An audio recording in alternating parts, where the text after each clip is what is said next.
Um, some of you may or may not know that um, I have a daughter that basically was diagnosed with autism. And initially, when they told me this, I was in so much denial. Like, oh, I don't know what she's talking about. There's nothing wrong with her. I'm gonna get another, you know, um, gonna go get another doctor to tell me, that you're wrong. There's nothing wrong with her. And about, I think when she was like 2, I started seeing that she wasn't talking. She wasn't looking into my eyes. She wasn't doing the things that I normally see because I'm always around kids all the time. I've been taking care of kids since I was like 9 years old. So therefore, there was some suspicion, but it was so much denial that I just let it let it go. So once I went to get a second opinion, I decided to call and get her evaluated. And once they did those things, it just the whole process confused me because I was working. So it was like, oh, you need to take this day off to do this, and this day to do that, and this day and do that. And at the time, I was moving up a little bit in, where I work. So, but anyway, and then Aubrey wasn't in school. I was trying to get her in school. You know, her other grandmother was taking care of her. And when you don't know what's going on, your mind starts to wonder and fear kicks in and all kinds of emotions that you don't know how to control kick in. So there was the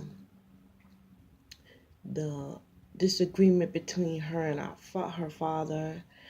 um I shut down with close friends because it felt like if you don't understand and I don't understand, how can we work together? How can you support me if you don't understand and I don't understand? So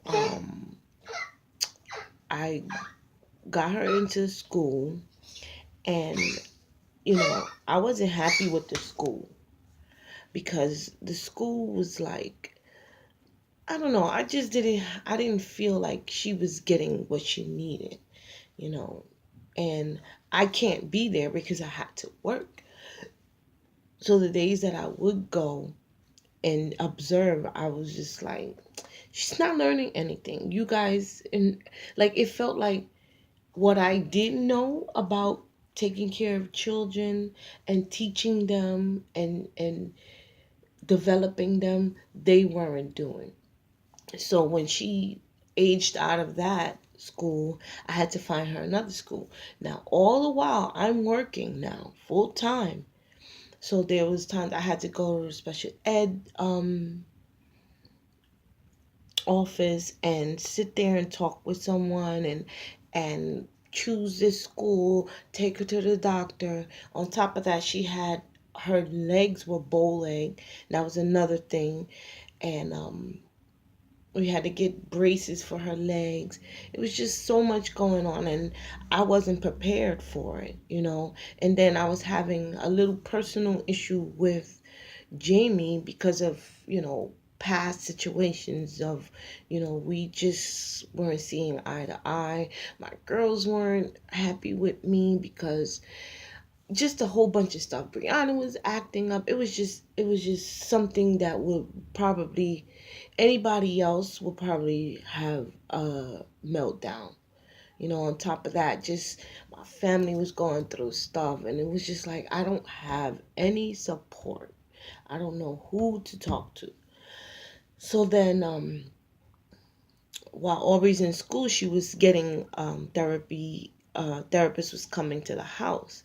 And I believe that Jamie wasn't too fond of that, because yet again, when you do not understand, anything strange to you is uncomfortable, and fear kicks in, or the denial, embarrassment, blame, because I felt like it was my fault, that I should have been there the first couple of the year of her life, and maybe I could have prevented, because I would have been able to get her what she needed. Like, I went through all of that.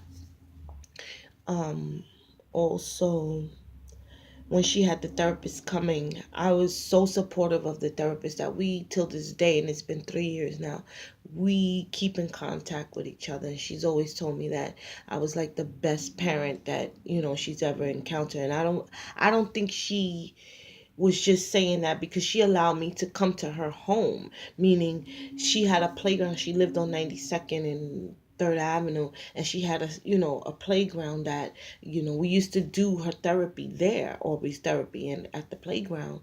And it was just amazing. And till this day, I can still call her and speak to her about certain situations. So, fast forward, um, I was able to get her into another school. And, the first day I was like apprehensive, like, because this is my daughter. She had to have a para. And then they also said I was supposed to get training. But I was like, how am I going to get training when I'm working full time? When she started that school, I cried the first day, of course. And I think I cried the second day too. Because I had a real attachment with Aubrey. Aubrey is like very special to me, only because I just I want to help her to be able to be okay when she gets older, because if she's sad, then I haven't done my part as her mom. That's my thing. And me being the best mom that I can be is making sure that my kids are happy. Yeah, they're going to be sad here and there, upset, whatever, all those emotions, but initially I want them to be okay. Um so the school, she had a para. Her para is excellent. Like, I love her. Excuse me. And that relationship was is good. Like, I liked everything about the school. Like, she gets OT. I had to learn what all of this was. She gets therapy. She gets OT, physical therapy, and speech. And so I was so like fixated on the speech part because Aubrey wasn't talking. She's 4, but she's starting to talk now, but not like I want her. Like, I want her to express her feelings, because she gets upset and she cries, or she, gets a little violent or whatever. But I was so focused on the speech that the OT is like pretty much like being able to play with toys functionally. Like, if there's a doll, you need to act like it's a doll, and playing in the house with, like going down the stairs and stuff like that.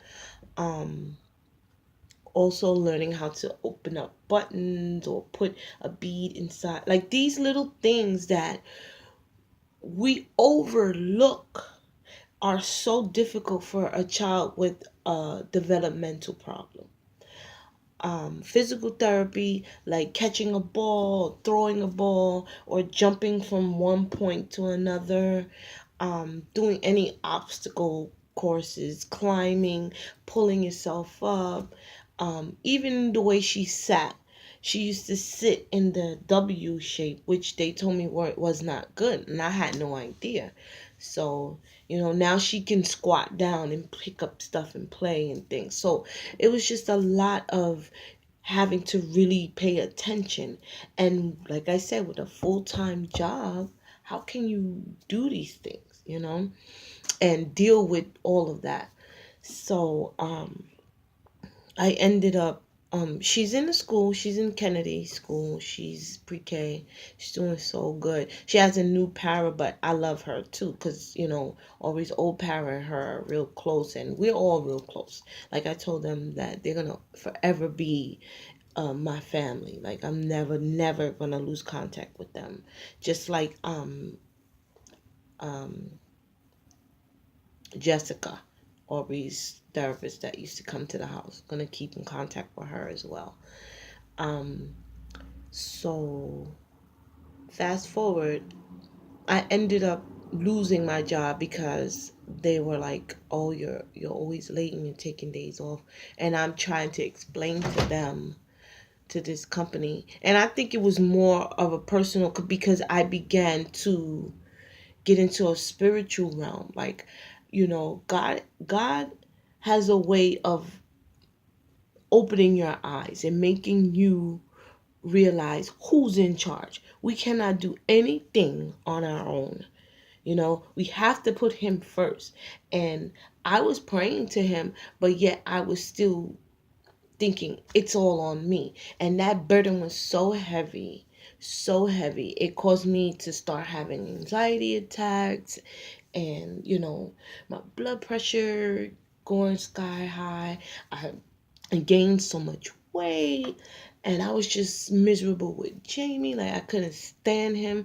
Brianna was acting up in school. I was just like, I was ready to just tap out, but I had to keep fighting. I kept fighting, and the way I kept fighting was putting God first. And the way I started to read my word, I started going to church, I stopped drinking, I stopped talking negatively, no cursing. I even I didn't surround myself with the people that I used to, but I had to learn that you know I can't, who am I to judge? Because I'm going through a transition. I can't expect someone else to understand what I needed from me. So it's still a battle, but it's getting better because I'm not judging. Like Jamie, I would tell him, "You're gonna go to hell."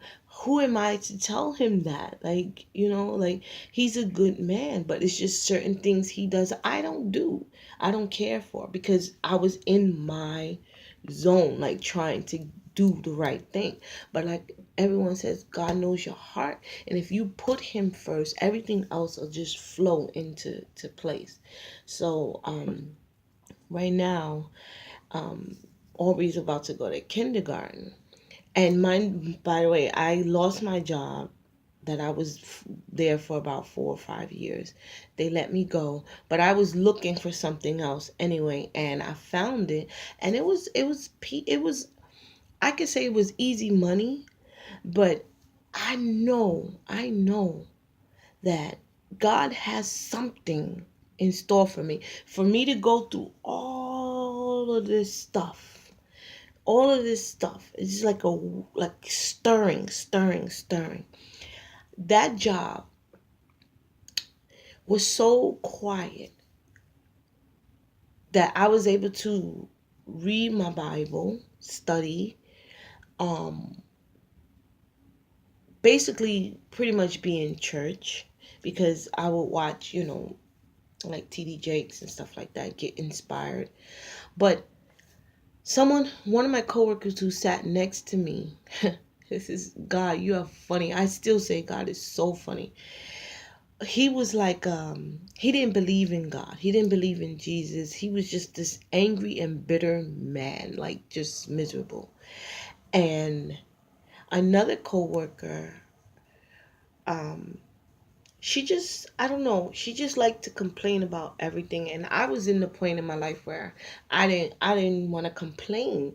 And then we had another guy, he was almost like 60 years old, and he wasn't happy with his life. So all that energy, and then my manager, she was just this like, she was a good person, but I don't even know how to explain to her. Like when you're a manager, you're supposed to know certain things and instill certain things to your group. You don't ever just let them do whatever, say whatever, even though we're in a small confined place. You have to respect everyone. Like, I wouldn't put my beliefs on to anyone, but I let them know that, I don't do certain things, and that's just me, and just respect that. That's it. I'm gonna respect how you feel. You respect how you feel. Whatever, how you make it is the way you make it. But disrespect, I'm not gonna tolerate.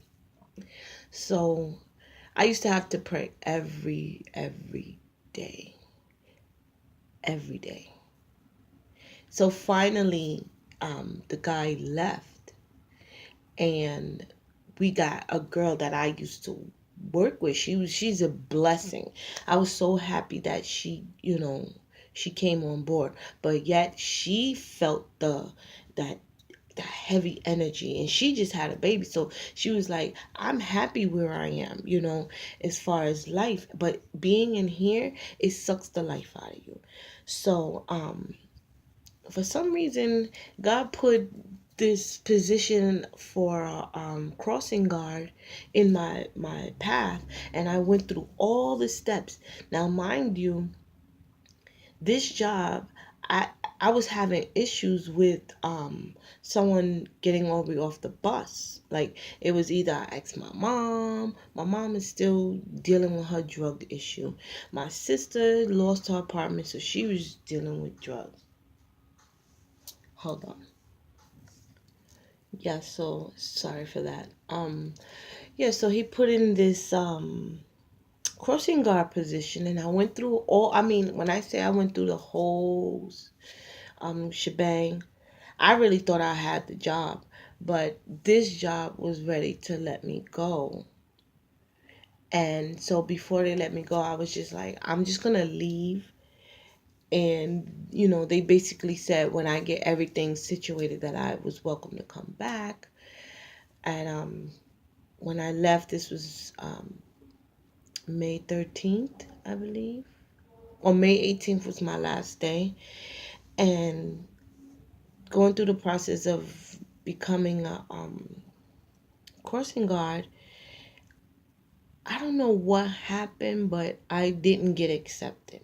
So I was upset because I'm like, oh my God, I don't have a job. How am I gonna, you know, help Jamie out with bills and stuff like that? But then I was like, God is doing this for a reason. So I'm basically, I stay home and make sure that Aubrey is getting everything she needs. I'm available for the school and everything. And, you know, it's tough.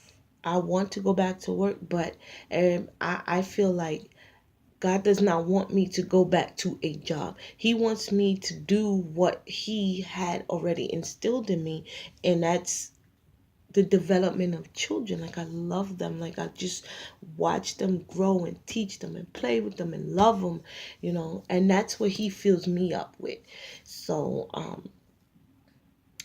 I'm just gonna work on seeing how I can get into that field. I don't have a degree in anything, but I know God is able to make anything happen. Actually, Aubrey School, I might start volunteering with them and also taking some classes, because I was supposed to take classes in the beginning, but I was working, so I had no time to do those. But now I have all the time in the world because I haven't worked since May. And it just feels weird because I've always worked. I've always worked. But when you think about it, taking care of a child that has a delay, any kind of disability, is a job in itself. I'm working without getting paid, but seeing her grow and learn, and it's just amazing. And my faith has gotten stronger. Actually, I got baptized September 7th, which is my oldest daughter's birthday. September 7th,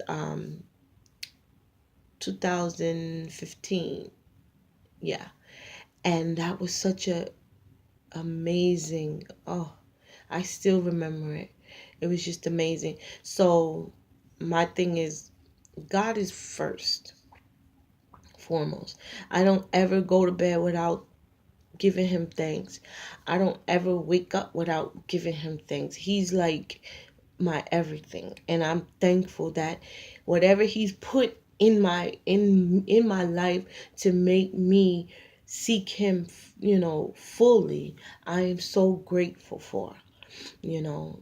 Um but I trust and believe that he's going to make a way, and I just have to stay strong and keep fighting and keep fighting. Because Aubrey is amazing. Brianna's amazing. My two older girls are in college and they're working full time. It's like I look back and say, you're doing pretty well. You shouldn't complain. You're doing really good. And another thing, I'm learning to not let what people say, their words, affect me, because I did that. Someone who's hurt will say something to hurt you. But my thing is, I'm being the best that I can.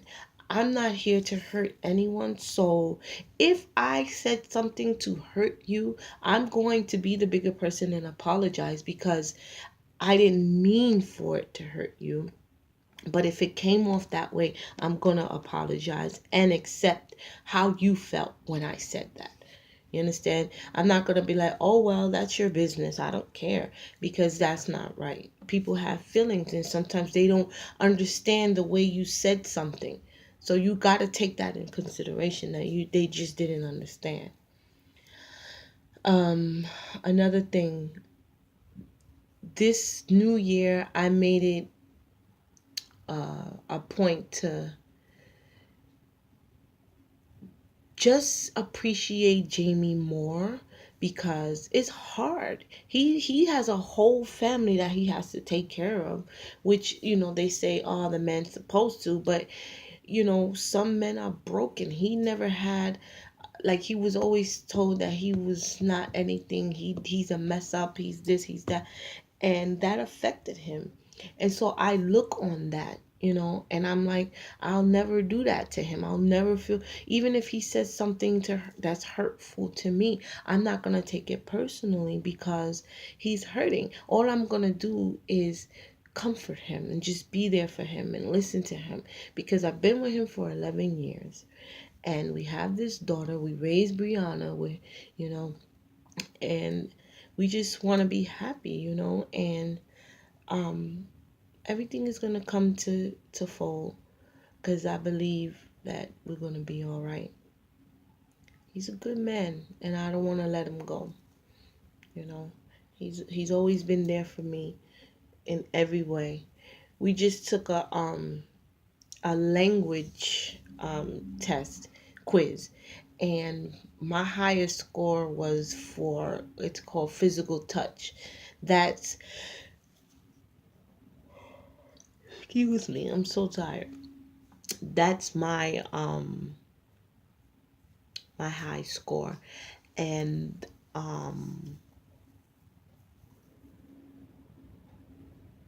my others were like all sevens, and then I got a one for gift, receiving gifts. Like, I don't, for me, gifts are nice, but I like to get my own things, only because I'm the type that if you give me something, I feel like I owe you. So it's like, I don't know why I feel like that. Like, you'll say, give it back, because I bought you this and I bought you that. I'm like that. I don't like that. So I'll buy my own things, and I'll get you something, but I won't never be like, oh, I bought you that and you need to give it back. You need to thank me. I'm not like that. Jamie's was act of service.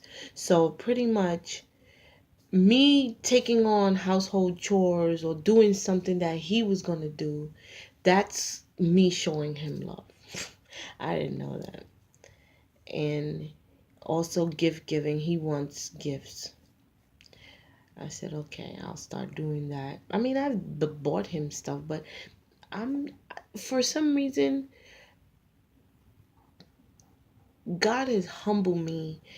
As far as when I was working, I was bringing home like $600 a week. and didn't know what I was doing with it. Um, when I got my taxes, I got almost close to $10,000. Don't know what happened with that. So, with that being said, not having any income, because, oh, I forgot to say that, I was getting 400 and something dollars from the disability, and getting some money from Brianna's father, and all of that stopped in December.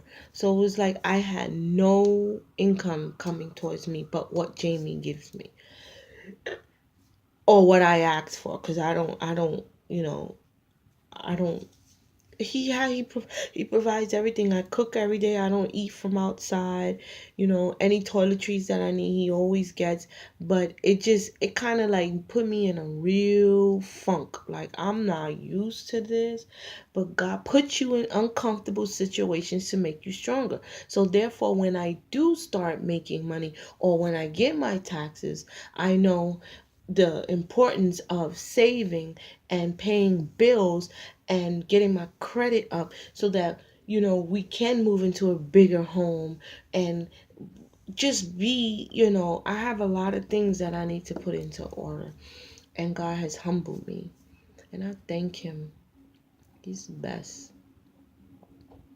But that's my story, and I still have more to go with the journey. I'm going to start a blog, and like start from the very very beginning, and till right now. Oh, and by the way, I go to a therapist every week also. She's cool, but she's like cool, like she's a friend. But it's all right, cuz she makes me comfortable. But yeah, that's it. That's my story.